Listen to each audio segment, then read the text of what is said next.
শামিম কি কইটা ওয়াটারমেলন। এই গরমে ঠান্ডা ঠান্ডা তরমুজ খেতে হবে। এই মাল তো ফোন করে দেবে ও মাল এদিক মানে বসো বসো তুমি বসো।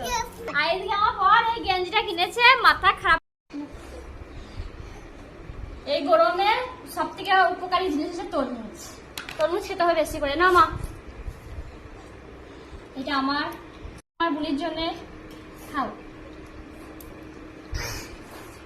তরমুজ মিষ্টি ভালো টাটকা আছে, এটা টাটকা। কেমন টেস্টি হয়েছে? টেস্টি আমরা খাচ্ছি, ছাগলটা দেখছে। আমরা ছাগল কেন খাবে না? ছাগলও খাবে না। আমাদের বুড়ি এইটা খাও। আমার যেমন প্রথম বুড়ি, এইটা থেকে সব হয়েছে।